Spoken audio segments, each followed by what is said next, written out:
ఎక్కడైతే irrigation facility లేదో దాని మీద తప్పకుండా మా ప్రభుత్వం చర్యలు చేపడుతుంది. గౌరవ సభ్యులు doctor Sanjay Kalvakuntla. Thank you అధ్యక్ష. నిజానికి ఫస్ట్ ఇస్తారనుకోండి అధ్యక్ష. ఫస్ట్ వచ్చిన అసెంబ్లీకి వాళ్ళ పొద్దున్నే మీరు ఫస్ట్ ఇస్తారు అవకాశం అనుకొని థ్యాంక్ యూ ఇచ్చినందుకు అధ్యక్ష 2 సమస్యలు అధ్యక్ష మీ ద్వారా గవర్నమెంట్ కోరుతా ఉన్నాను అధ్యక్ష. సీనియర్ శాసనసభ్యులు విద్యాసాగర్ రావు గారు, మా మాజీ శాసనసభ్యులు కొరుట్ల కాన్స్టిట్యున్సీ వారు ఉన్నప్పుడు అక్కడ ప్లాట్ లేని వారికి, అంటే ప్లాట్ ఉన్న వాళ్ళకేమో గృహలక్ష్మి ఇవ్వడం జరిగింది అధ్యక్ష. ఎవరికైతే ప్లాట్ కూడా లేదో వాళ్ళ కోసం 1000 ప్లాట్లు ఐడెంటిఫై చేసినాం అధ్యక్ష. అయితే అప్పుడు నోటిఫికేషన్ రావడం వల్ల ఆ ప్లాట్లు ఆ బీదస్తులకు ఇవ్వలేకపోయాం అధ్యక్ష. దయచేసి మీ ద్వారా కోరేది ఏంటంటే, మా జిల్లా మంత్రులు కూడా ఉన్నారు ఇక్కడ, పొన్నం ప్రభాకర్ గారు ఉన్నారు, శ్రీధర్ బాబు గారు ఉన్నారు ఇక్కడ, మా విప్పులు ఉన్నారు. మీ ద్వారా కోరేది ఏంటంటే అతి తొందరగా వాళ్ళందరికీ కూడా, ఎవరైతే లబ్ధిదారు ఉన్నారో వాళ్ళందరికీ కూడా అతి తొందరగా ఈ ప్లాట్లు డిస్ట్రిబ్యూట్ చేయాలని కోరుతున్నాను అధ్యక్ష. ఎందుకంటే కొందరు అక్కడ వాళ్ళ రాజకీయ ప్రయోజనాల కోసం కొందరు వెళ్ళి దాన్ని కబ్జా చేస్తున్నారు అధ్యక్ష.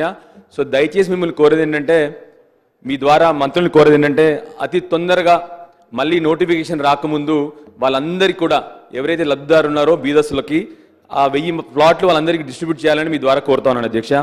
రెండోది అధ్యక్ష, మా దగ్గర కూడా ఇంటిగ్రేటెడ్ మార్కెట్స్ ఆల్మోస్ట్ 90% అయిపోయింది అధ్యక్ష. ఒక 10% మిగిలింది. దయచేసి మీ ద్వారా ఫైనాన్స్ మినిస్టర్ని కోరుతా ఉన్నాను, ఆ 10% ఫండ్స్ రిలీజ్ చేసి త్వరగా 2 ఇంటిగ్రేటెడ్ మార్కెట్స్ కూడా కంప్లీట్ చేయాలని మీ ద్వారా కోరుతున్నాను అధ్యక్ష. లాస్ట్ వన్ అధ్యక్ష, మా దగ్గర హై స్కూల్ జూనియర్ కాలేజ్ కలిపి ఉంది అధ్యక్ష. పాత ఎప్పటి నుంచో తరతరాలుగా వస్తుంది స్కూలును జూనియర్ కాలేజ్. అయితే ఫేజ్ వైజ్ దాన్ని ఏం చేశామంటే అధ్యక్ష, జూనియర్ కాలేజ్ని కూల్చేసి అక్కడ కొత్త బిల్డింగ్ కట్టడం జరిగింది. అయితే ఇప్పుడు హై స్కూల్కి కూడా అదే ఫండ్స్ కావాలి అధ్యక్ష. ఎందుకంటే ఆ స్కూల్ ఇప్పుడు శిథిలావస్థలో ఉంది. దయచేసి మీ ద్వారా గవర్నమెంట్కి కోరుతా ఉన్నాను, అతి త్వరగా అది కూడా కంప్లీట్ చేయాలని చెప్పి మీ ద్వారా కోరుతా ఉన్నాను అధ్యక్ష. లాస్ట్ అధ్యక్ష, మా లెజిస్లేటివ్ అఫేర్స్ మినిస్టర్ లేరు ఇప్పుడు. లాస్ట్ మీ ద్వారా కోరేది ఒకటే అధ్యక్ష, దయచేసి మీరు పెద్దలు చాలా సీనియర్ శాసనసభ్యులు, మీ ద్వారా కోరేది ఒకటే అధ్యక్ష. డాక్టర్గా ఎన్నో ఆకాంక్షలతో అసెంబ్లీకి వచ్చాను అధ్యక్ష.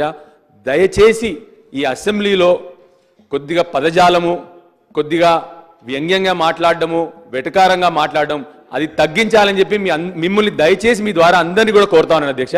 థ్యాంక్ యూ అధ్యక్ష, అవకాశం ఇచ్చినందుకు. మినిస్టర్ గారు.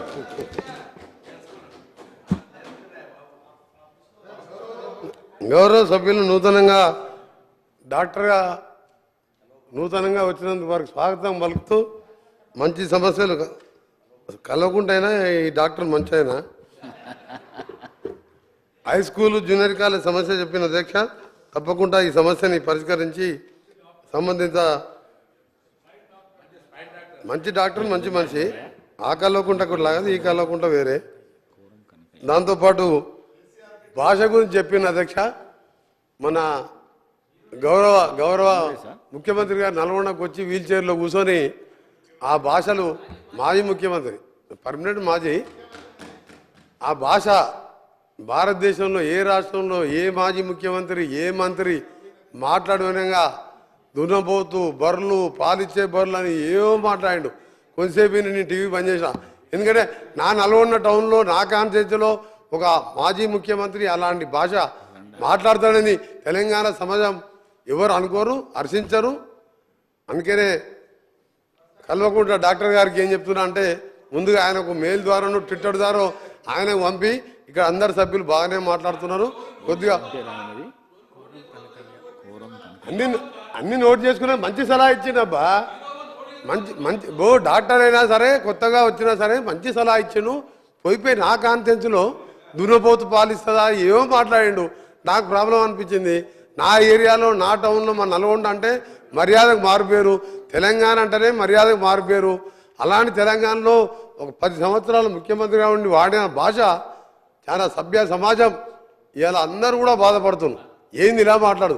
అలాంటి వారికి కూడా సలహా ఇవ్వమని చెప్పి సభ ద్వారా వారు కోరుతూ, మేము కూడా ఆ మాజీ ముఖ్యమంత్రి గారికి సలహా ఇస్తున్నాం, అలాంటి భాష మాట్లాడొద్దని ఎవరు కూడా మాట్లాడొద్దు. గౌరవ సభ్యులు కోరం కనకయ్య గారు. ధన్యవాదాలు అధ్యక్ష.